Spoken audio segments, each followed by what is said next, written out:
Hello students, in our today's lecture of the TY BCom semester 5, we are going to solve the chapter number 8 in the management accounting, that is cash budget. Very important chapter, that is cash budget. First we have to understand what you mean by the cash budget. In the business there are lots of transactions are happen in the cash. We have to pay the various expenses regarding it, and some of the some income are paid in the cash only.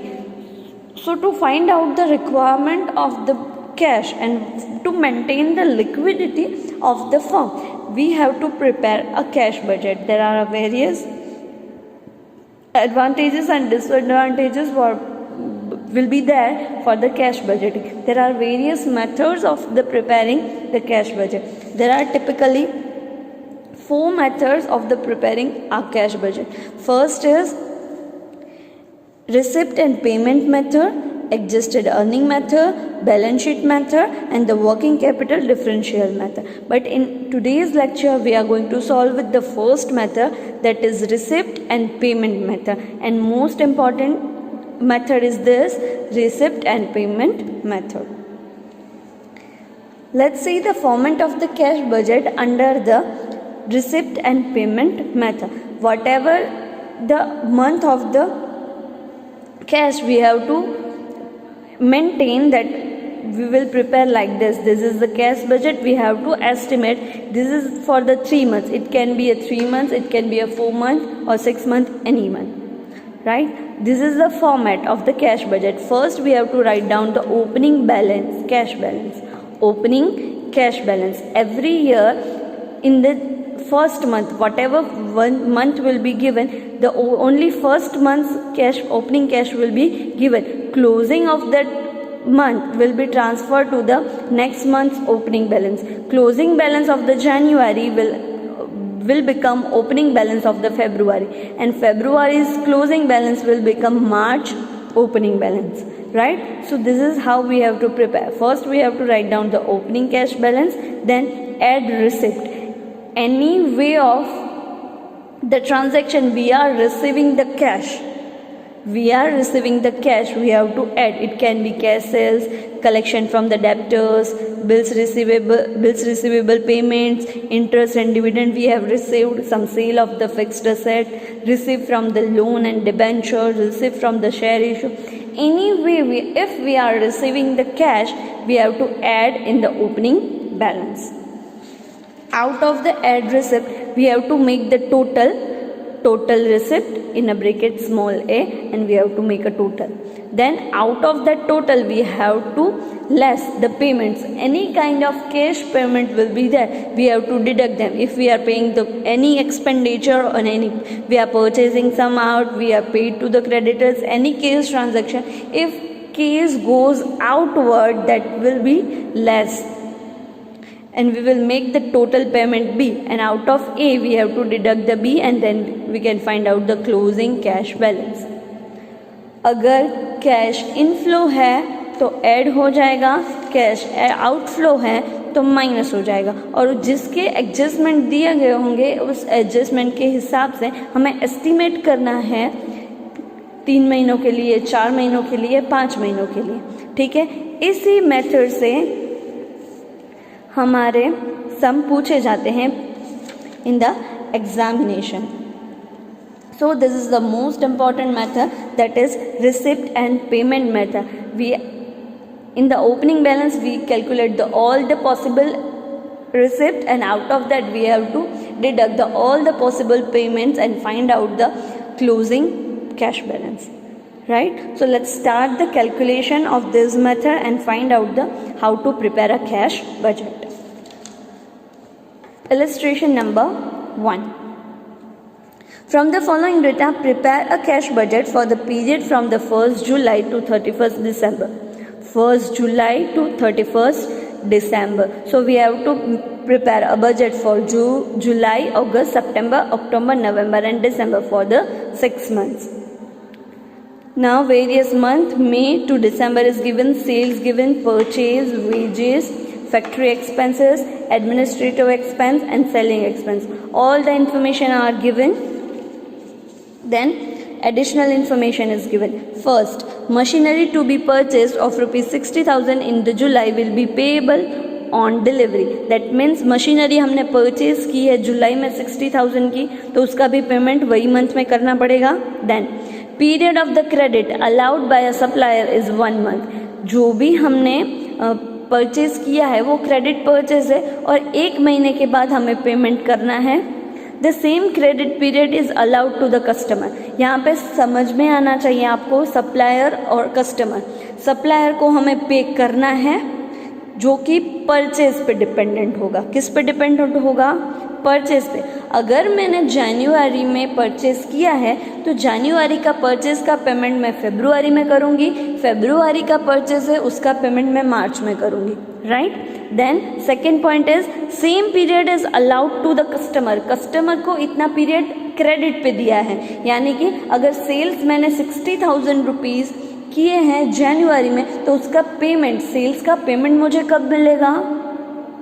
कब मिलेगा? Next month, क्योंकि यहाँ पे period क्या है? 1 month. तो जुलाई का sales का मंथ है वो हमें फरवरी में मिलेगा, फरवरी की सेल्स की अमाउंट है वो हमें मार्च में मिलेगी. ठीक है. Then wages are paid after 1 week while the factory and administrative and selling expense paid of 1 month after the month in which are incurred. यहाँ पे wages देख लीजिए, wages का 1 मंथ का 1 वीक का है और यहाँ पे 1 मंथ का है. तो यहाँ पे 1 वीक, 1 मंथ में 4 वीक आते हैं. राइट. सो यहाँ पे हमें कैलकुलेट करना पड़ेगा कि इस मंथ में कितना आएगा और बाकी के मंथ में कितना आएगा. Other expense treated are same. Then a sales commission of the 2.5% on sales paid 2 months after the sales. 2 month के बाद कमीशन पे किया होगा.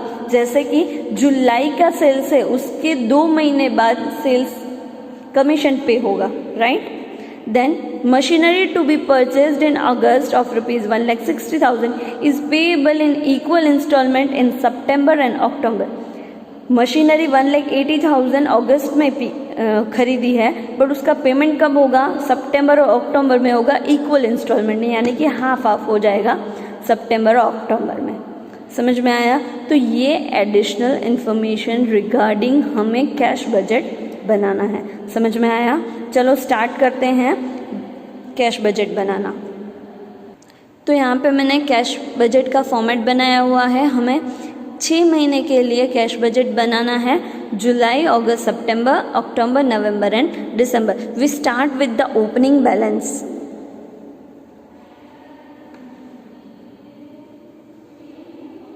Opening balance of the cash. We start with the opening balance. जुलाई की opening balance the गई है. Yes, you can see that the opening cash balance expected to the 50,000. That means जुलाई की opening balance क्या है?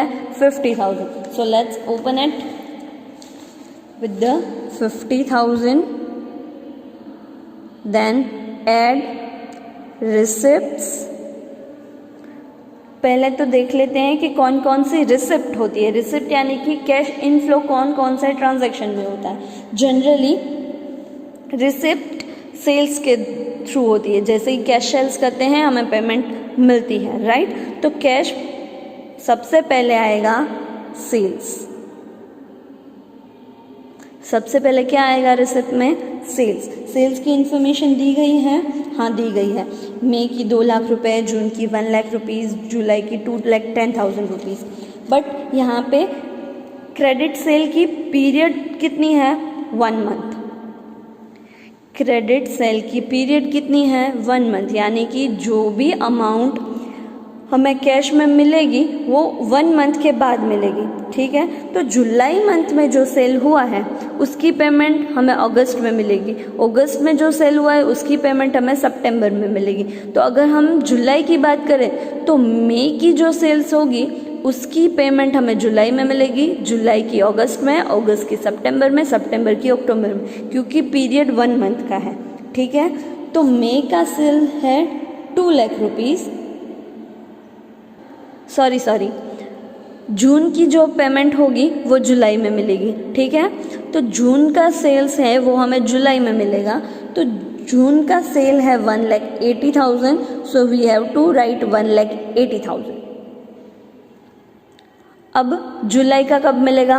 अगस्त में, तो जुलाई का है 2,10,000, अगस्त का सितंबर में, तो अगस्त का है 1,70,000,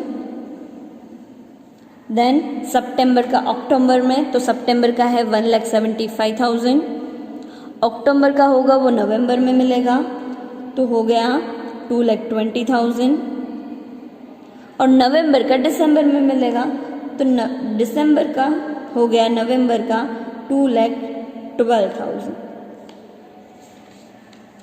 तो ऐसे हमने सेल्स लिख लिए। इसके अलावा कोई रिसिप्ट दी गई है? Let's check it out. Purchase, wages, factory expense, administrative and selling expense, ये सारे के सारे एक्सपेंस ही हैं, कोई भी रिसिप्ट है नहीं। तो हम यहाँ पे टोटल बना लेंगे। टोटल रिसिप्ट कितनी होगी?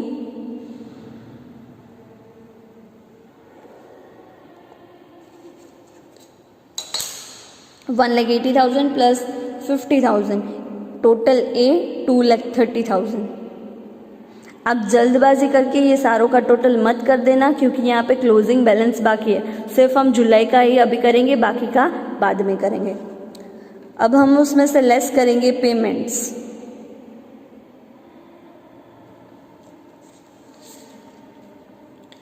पेमेंट्स है परचेज।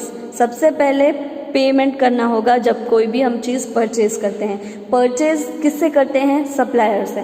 सप्लायर के पास से हमें कितने मंथ का टाइम मिला है?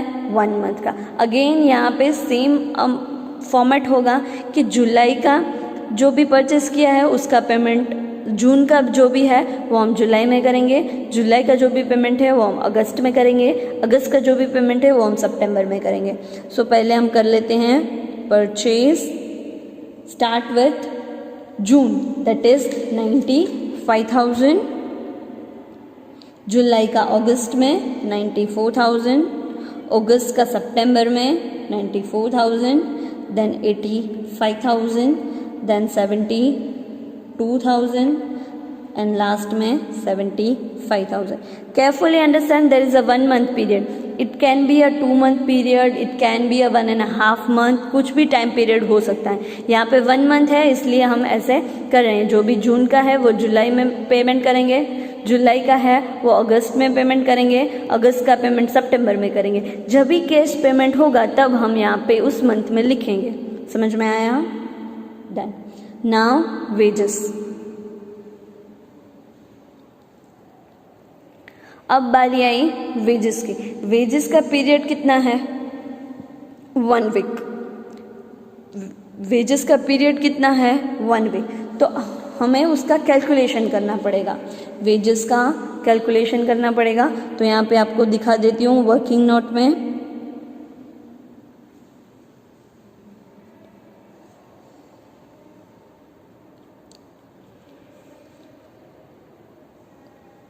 वेजेस का पीरियड है 1 वीक। समझ लो, जैसे कि जुलाई हो गया, जुलाई में हर मंथ में कितने वीक आते हैं? 4 वीक आते हैं। ठीक है, तो पहले वीक का पेमेंट हम दूसरे वीक में करेंगे, दूसरे वीक का पेमेंट हम तीसरे वीक में करेंगे, तीसरे वीक का पीरियड जो भी पेमेंट है वो 4th वीक में करेंगे, और 4th वीक का जो पेमेंट होगा वो हम नेक्स्ट मंथ करेंगे, क्योंकि यहाँ पे तो 4 वीक्स ख़त्म हो गए, तो यहाँ पे नेक्स्ट मंथ में करेंगे। समझ में आया? तो 4 मंथ लास्ट वीक का पीरियड होगा, लास्ट वीक का जो पेमेंट होगा वो किसका होगा? नेक्स्ट मंथ का, राइट। तो हम स्टार्ट करेंगे जून से। जून का 1st, 2nd, 3rd का पीरियड पेमेंट हो गया होगा, सिर्फ लास्ट वीक का पीरियड किस में होगा? जून का लास्ट वीक का पेमेंट है वो नेक्स्ट मंथ, यानी कि जून का कब होगा? जुलाई में, राइट। तो जून के 4th वीक का जुलाई में 1st वीक में होगा, 1st का 2nd में, 2nd का 3rd में, 3rd का अगेन नेक्स्ट मंथ में। समझ में आया? ऐसे ही पेमेंट होता है। तो अगर जून का 4th वीक का पेमेंट जो हमें जुलाई में करना है, और जुलाई के 3 पेमेंट यानी कि 1, 2, 3 ये 3 पेमेंट जुलाई में ही हो जाएंगे। तो जून का 1 वीक का और जुलाई का 3 वीक का, ऐसे 4 वीक का पीरियड किस में होगा? जुलाई में होगा। फिर से समझाती हूँ, पीरियड कितना है? 1 वीक है। ये टोटल एक मंथ में 4 वीक्स आते हैं, तो पहले वीक का पेमेंट सेकेंड वीक में, सेकेंड वीक का पेमेंट थर्ड वीक में, ऐसे ही थर्ड वीक का फोर्थ वीक में, और फोर्थ वीक का नेक्स्ट मंथ चला जाएगा। ठीक है, तो जून का जो फोर्थ वीक का पेमेंट है वो भी जुलाई में होगा, और जुलाई के खुद के 3 वीक हैं उसका पेमेंट होगा, और जुलाई का फोर्थ वीक का पेमेंट होगा जून, जुलाई, अगस्त में। समझ में आया? तो 1/4 of the June and 3/4 of the जुलाई, दोनों का साथ में टोटल मिला के हमें जुलाई का वेजेस का पेमेंट करना होगा। 1/4 of the June, 3/4 of the जुलाई, ऐसे ही सभी पीरियड का करेंगे तो हमें वेजेस मिलेंगे। चलो देख लेते हैं कैसे करते हैं। हम करेंगे जुलाई का। जुलाई में कौन कौन से मंथ आएंगे? जून के लास्ट वीक का और जुलाई के खुद के 3 वीक का। ठीक है, जुलाई, फिर अगस्त, अगस्त में जुलाई के लास्ट वीक का और अगस्त खुद के 3 वीक। ऐसे ही सितंबर में अगस्त का लास्ट वीक और खुद के 3 वीक। समझ में आया? ऐसे हमें पेमेंट करना है। तो अमाउंट भी फाइंड कर लेते हैं। कैरी फॉरवर्ड सितंबर, अक्टूबर, नवंबर, दिसंबर सभी के लिए ऐसे ही कैलकुलेशन होगी। तो पहले तो हम जुलाई का देख लेते हैं। जून का 1/4 लिखेंगे और जुलाई का 3/4 लिखेंगे। तो जुलाई का वेजेस कितना है देख लेते हैं। जुलाई का वेजेस है 19,000, सॉरी जून का वेजेस है 20,000। 20,000 के 1/4 कितने हुए? 2,000, सॉरी 20,000 के 1/4 कितने हुए? 5,000। और जुलाई के खुद के वेजेस कितने हैं? 19,000। 19,000 इंटू 3/4 कितने आएंगे? 14,250। उसका दोनों का टोटल करेंगे तो आएंगे 19,250 रुपीज़। 19,250 रुपीज़। तो हम यहाँ पे वेजेस लिखेंगे जुलाई में 19,250। सिमिलरली यहाँ पे करेंगे अगस्त में जुलाई का 4th वीक यानी कि 1/4 और अगस्त खुद के 3 वीक यानी कि 3/4। जुलाई का एक्सपेंस, टोटल एक्सपेंस कितना है? 19,000 एंड अगस्त खुद का कितना वेजेस का पेमेंट है? 15,000। 19,000 का 1/4, 19,000 का 1/4 आएगा 4,750 एंड 15,000 का 3/4 11,250। टोटल करेंगे आंसर आएगा 16,000। तो यहाँ पे लिखेंगे 16,000। ऐसे ही कैरी फॉरवर्ड करेंगे सितंबर, अक्टूबर, नवंबर और दिसंबर के लिए। तो हम ऐसे ही कैलकुलेट करेंगे तो आंसर आएंगे सितंबर का आंसर आएगा 20,250। आप अपने हिसाब से प्रैक्टिस कीजिए, आपको आ जाएगा। ऐसे ही 1/4 और 3/4 करके। देन 19,000, देन 20,250 एंड अगेन 20,250 आएगा। अब बारी है नेक्स्ट एक्सपेंस की। नेक्स्ट एक्सपेंस है फैक्ट्री एक्सपेंस। फैक्ट्री एक्सपेंस के लिए क्या दिया गया है? फैक्ट्री एक्सपेंस के लिए पीरियड है 1 month.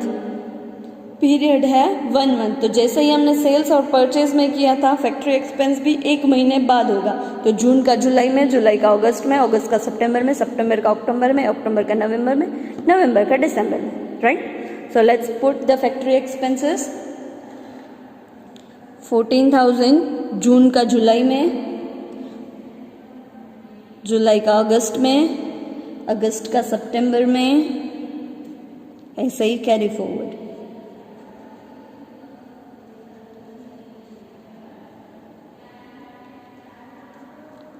Then administrative expense,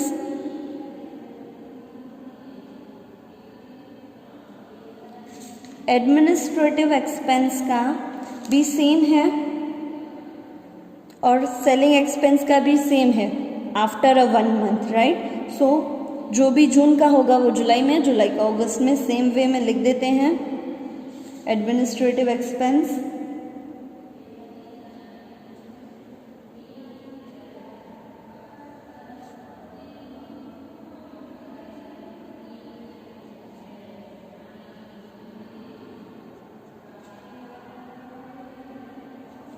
Eight, 7,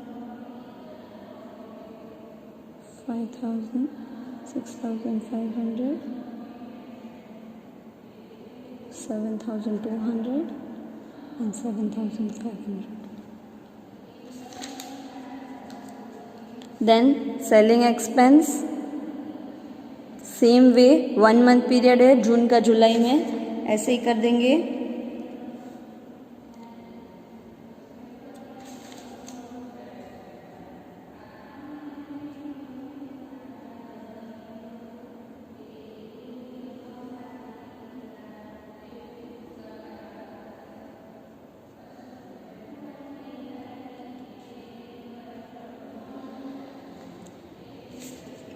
अब सारे एक्सपेंस जो मेन्यू में बॉक्स में दिए गए हैं वो हमने लिख लिए हैं। अब एडिशनल एक्सपेंस में देख लेते हैं कौन कौन से एक्सपेंस हैं।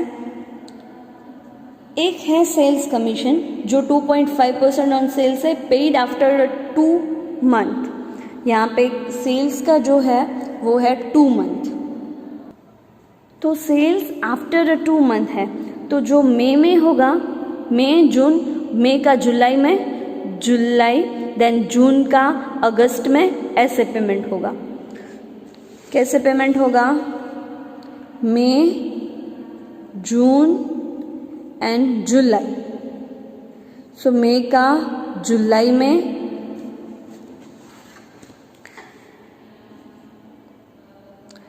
जून का अगस्त में, देन जुलाई का सितंबर में, ऐसे ही 2 मंथ के बाद होगा। मई, जून नहीं, जुलाई में, जुलाई का अगस्त में नहीं, सितंबर में, ठीक है। अगस्त का ऐसे ही एक एक मंथ के बाद होगा।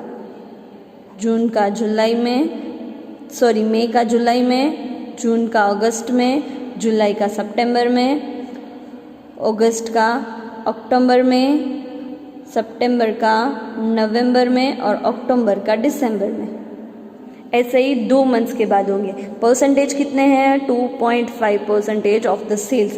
तो मई का कितना सेल्स है? मई का सेल है 2 लाख रुपीज़। 2 लाख के 2.5%, 2 लाख के 2.5% कितने आए? 5,000। सेल्स कमीशन आया 5,000। उसके बाद जून का 2.5%, 4,500।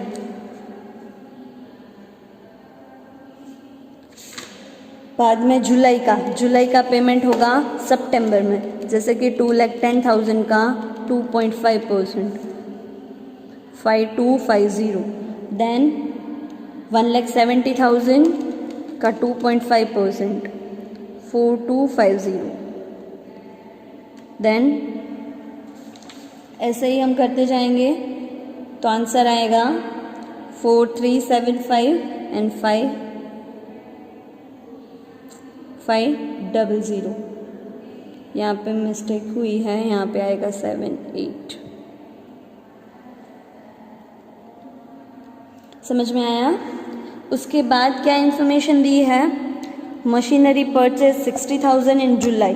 सो जुलाई में मशीनरी परचेज की है, सो मशीनरी परचेज 60,000। देन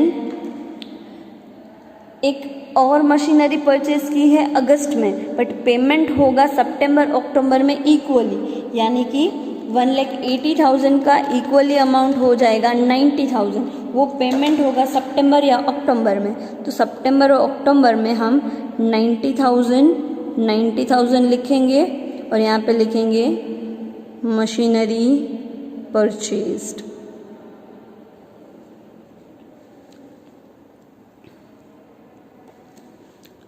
अब सारे के सारे ट्रांजैक्शन हमने लिख लिए हैं, हम क्लोज करेंगे।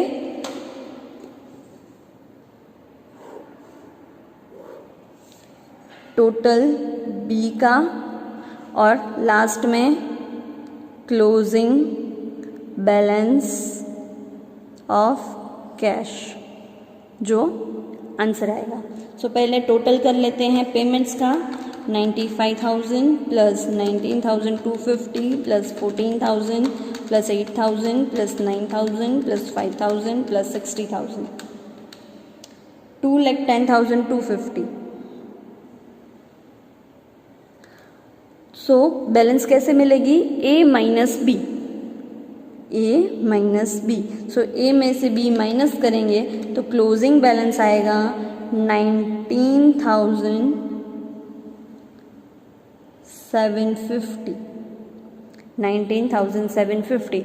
जुलाई का क्लोजिंग, अगस्त का ओपनिंग हुआ, तो यहाँ पे आएंगे 19,250 प्लस 2,10,000, 2,29,750। अब पेमेंट का टोटल कर देते हैं। पेमेंट का टोटल आएगा 1,39,500। ए में से बी माइनस करेंगे,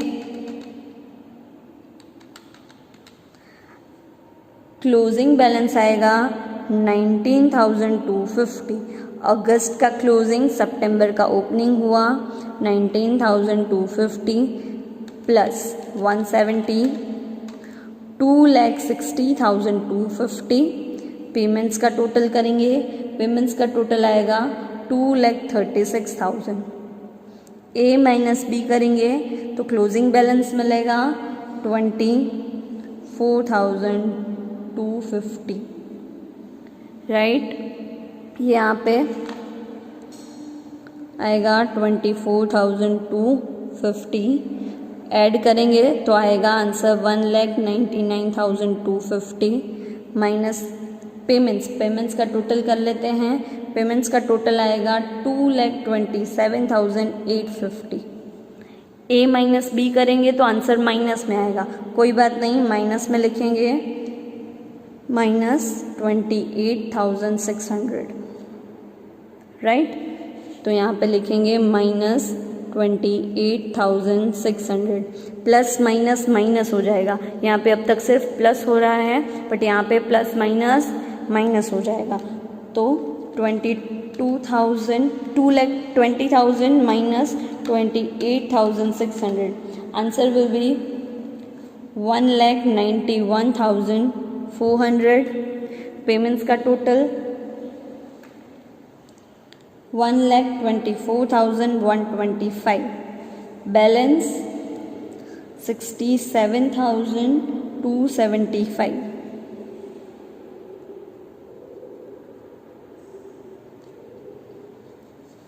टोटल आएगा 2,79,275। पेमेंट्स का टोटल आएगा 1,25,550। एट द एंड दिसंबर में बैलेंस होगा 1,53,725। These are the closing balance of the cash budget. This is how you have to prepare a cash budget carefully. Remember these things like how to calculate the wages, as well as when the months are 2 months, you can once skip. Okay, thank you.